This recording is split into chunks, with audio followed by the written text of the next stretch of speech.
তোমরা সকলে কেমন আছো? আশা করি খুব ভালো। আর আমিও ভালো আছি। সীমাস কিচেন থেকে আমি সীমা বলছি।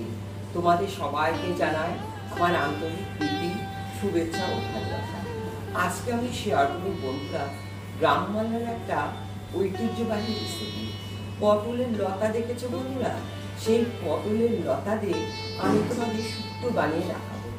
আমরা না এটা খুবই খাই, খুব ভালো লাগে খেতে, তাই ভাবলাম তোমাদেরকেও শেয়ার করি। আশা করি তোমাদের খুব ভালো লাগে। তাহলে চলো বন্ধুরা, দেখো আমি পটলের লতা দিয়ে শুক্তো কিভাবে তৈরি করছি। সবজির মধ্যে নিয়েছি কাঁচকলা, বেগুন, ঝিঙে, সজনে ডাঁটা। যে সজনে ডাঁটা 12 মাস হয় আমি সেই সজনে ডাঁটা নিয়েছি। আর নিয়েছি আলু, পেঁপে। আর দেখো বন্ধুরা, এই যে পটল লতা, এই লতাগুলো আমি খুব ভালো করে বেছে ধুয়ে পরিষ্কার করে নিয়েছি, নিয়ে এইভাবে কেটে নিয়েছি, দিয়ে ভালো করে ধুয়ে আমি একটু লবণ দিয়ে মেখে রেখেছি বন্ধুরা। তাহলে উগ্র যে তেঁতোটা, সেই তেঁতোটা থাকবে না। এবার একটা কড়া বসিয়ে দিয়েছি। প্রথমে আমি দেখো বড়িগুলো ভেজে নেব। এই দেখো বড়িগুলো আমার ভাজা হয়ে গেছে, এরকম লাল করে ভেজে নিতে হবে। তারপরে আমি বড়িগুলো তুলে নিলাম। এবার কড়াতে যে পটল লতাগুলো আমি কেটে রেখেছিলাম সেগুলো খুব ভালো করে ভেজে নেব বন্ধুরা, তাহলে পুরো তেঁতোটা আর থাকবে না। দেখো পটল লতাগুলো কিন্তু আমার ভাজা হয়ে গেছে, এবার আমি তুলে নিলাম। ওই কড়াইয়ের মধ্যে আমি বেগুনগুলো খুব ভালো করে ভেজে নেব। যেহেতু বেগুন না গলে যায়, তাই বেগুন একটু ভেজে নিতে হবে বন্ধুরা। তারপরে দেখো আবার একটু তেল দিলাম, দিয়ে একটা শুকনো লঙ্কা ফোড়ন হিসাবে দিলাম।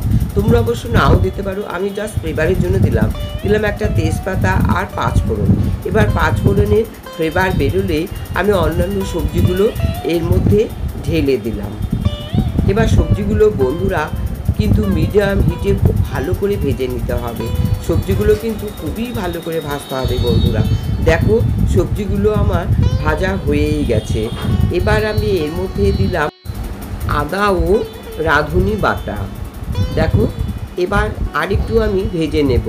ভেজে নেওয়ার পরে এর মধ্যে দিলাম পোস্ত আর সর্ষে পেস্ট। পোস্ত আর সর্ষে পেস্ট দিয়ে বন্ধুরা খুব বেশি ভাজার দরকার নাই, খুব বেশি ভাজলে না তেতো হয়ে যায়।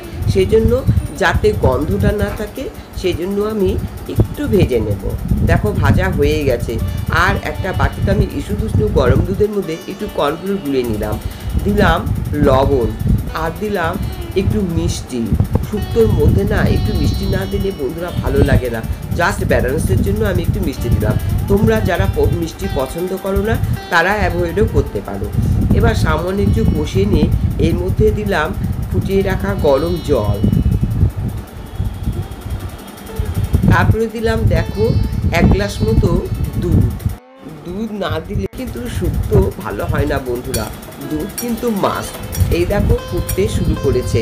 এবার এর মধ্যে দিলাম স্বাদ মতো লবণ। তোমরা তোমাদের স্বাদ মতো লবণ দেবে। দিলাম ভেজে রাখা পটল লতাগুলো। তারপরে দিলাম ভাজা বেগুনগুলো। এবার সব শুক্তো একটু ভালো করে নেড়ে চেড়ে নেব। তারপরে দিলাম যে কর্নফ্লোরটা আমি মিশিয়ে রেখেছিলাম বন্ধুরা, সেটা দিলাম। এটা দিলে না শুক্তো বেশ একটু মাখো মাখো হয়, তবে টেস্টের কোনো হেরফের হয় না, তোমরা অ্যাভয়েডও করতে পারো। এবার দিলাম ভেজে রাখা বড়ি, দিলাম একটু ফ্রাই মশলা। এবার বন্ধুরা আমি গ্যাসটা একদম অফ করে দেবো, দিয়ে একটু ঘি দেব। তোমরা অবশ্য সবাই জানো ঘি না দিলে কিন্তু শুক্তো ভালো হয় না, তাই ঘি কিন্তু মাস্ট। এবার আমি মিনিট 15-এর জন্য ঢেকে রাখবো। দেখো বন্ধুরা ঢাকনাটা তুলে নিলাম, কেমন হয়েছে শুক্তো দেখো, একদম ফাটাফাটি বন্ধুরা। এবার সার্ভ করার জন্য আমি একটা বাটিতে তুলে নিলাম। গরমের দিনে গরম ভাতের সঙ্গে এরকম শুক্তো হলে আর কিছু লাগে না। বিশেষ করে মাসিমা, কাকিমা, দিদিমার জন্য তো জাস্ট ফাটাফাটি একটা রেসিপি। তো বন্ধুরা আমার শুক্তো একদম রেডি। প্লিজ আমার চ্যানেলটি সাবস্ক্রাইব করে দেওয়ার অনুরোধ রইল।